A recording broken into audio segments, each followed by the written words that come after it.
Real Madrid, quant à recruter Mbappé, n'a pas signé seulement footballeur, a signé projet, image, ce qui supposément était joueur le plus engagé avec arrivé au club le plus grand du monde et laissé empreinte qui perdurerait décennies. Ça a été récit, ça a été promesse. Et maintenant, pendant que club dépose en lui toute sa confiance sportive et économique, résulte qu'il y a conversation secrète avec club saoudien soutenu par gouvernement qui veut acheter football mondial à coups de pétrodollars. Trahison, si tout ça se confirme, ne serait pas seulement vers Florentino, serait vers institutions, vers bouclier, vers chaque madridiste qui a cru dans ce projet. Et c'est ici que je veux te demander quelque chose directement à toi qui regarde cette vidéo. Parce que ce n'est pas question rhétorique, et question réelle que je veux que tu répondes dans commentaire maintenant. Combien fois joueur peut mettre ses intérêts personnels au-dessus du Real Madrid avant que Real Madrid décide que c'est déjà suffisant? Parce que si on fait mémoire, si on est honnête avec nous-mêmes, Mbappé n'arrive pas au Bernabéu étant feuille blanche. Arrive avec historique de situations compliquées, d'épisodes qui ont généré bruit dans vestiaire, de moments où cohabitation avec reste de l'effectif n'a pas été exactement celle d'un joueur qui met équipe devant tout. Je ne vais pas entrer dans détail de chaque incident parce que ça donnerait pour autre vidéo entière, mais madridisme c'est de quoi je parle. Vestiaire du Real Madrid, ce vestiaire plein d'étoiles qui a besoin d'équilibre délicat pour fonctionner, a eu tension depuis arrivée du français qui ne sont pas toujours sortis à lumière, mais qui dans Valdebebas sont connus. Il y a joueurs qui ne sont pas à l'aise, il y a dynamiques qui ont été affectées, il y a ambiance qui n'a pas toujours été celle que ce club a besoin pour rivaliser au maximum niveau dans tout front. Et en plus de tout ça, maintenant sa négociation secrète avec Arabie Saoudite pendant qu'il porte maillot blanc. Florentino Pérez, selon information qu'on a, n'est pas disposé à rester bras croisés. Président du Real Madrid, qui porte décennies gérant situation compliquée avec joueurs de premier niveau mondial et qui connaît mécanisme du football mieux que presque personne dans planète, serait disposé à agir avec main dure et cette main dure inclurait action formelle devant Union européenne des associations de football et devant Fédération internationale de football. Parce que si se confirme qu'il y a eu contact formel entre club saoudien et entourage du joueur, sans connaissance ni consentement du Real Madrid, il y a cadre réglementaire qui protège club exactement de ce type de situation.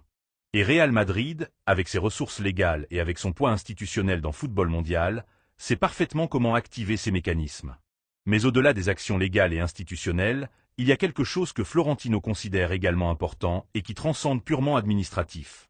Mbappé doit explication au club, à direction, à ses coéquipiers et aussi, bien que ça sonne fort, aux supporters, parce que madridisme n'est pas seulement public qui paie son entrée et va à maison.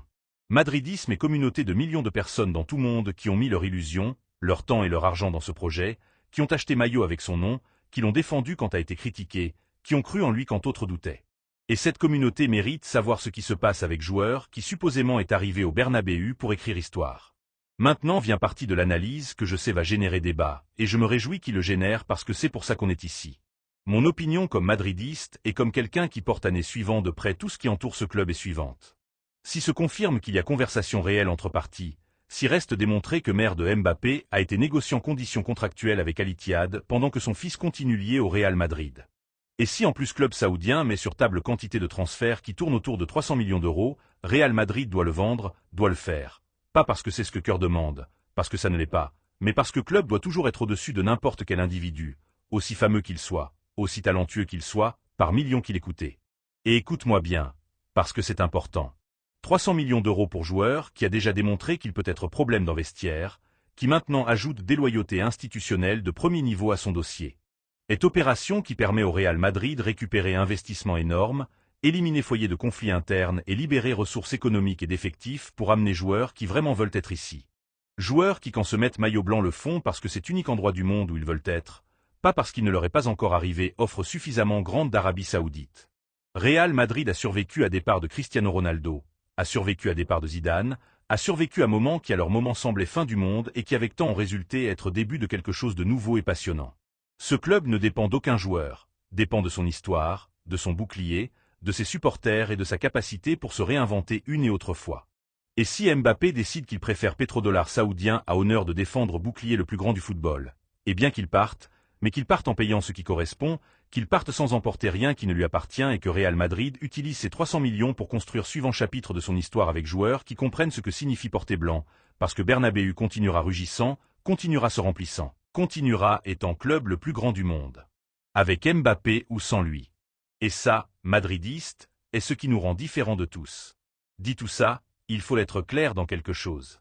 Pendant que ces conversations ne se confirment pas de manière officielle, pendant qu'il n'y a pas admission publique que contacts ont existé, Mbappé mérite présomption qu'il y a peut-être éléments de cette histoire qu'on ne connaît pas encore. Peut-être Maire agit de son compte sans connaissance du joueur. Peut-être il y a malentendu dans chaîne d'information. Journalisme sérieux oblige à laisser cette porte ouverte, bien que source soit solide. Mais si tout se confirme tel qu'arrive depuis France, réponse du Real Madrid doit être catégorique. Sans hésitation, sans demi-mesure, avec autorité morale et sportive que donne être club le plus lauréat de l'histoire du football. Et toi, madridiste, que ferais-tu à place de Florentino? Tu vendrais Mbappé si se confirme négociation? Ou tu penses que club doit tenter le retenir à n'importe quel prix? Laisse-moi ta réponse dans commentaire maintenant. Je veux lire chaque opinion. Je veux savoir ce que pense cette communauté, parce que vos voix sont celles qui donnent sang à tout ça. Si cette vidéo t'a semblé importante, si tu penses que sur Madridismo aujourd'hui on dit ce qu'autre n'ose pas dire, donne like maintenant. Abonne-toi à la chaîne si tu ne l'as toujours pas fait et active cloche pour ne manquer absolument rien de ce qui se passe autour du Real Madrid. Nouvelles n'attendent pas, et ici on arrive toujours premier avec toute analyse que tu mérites. A la Madrid.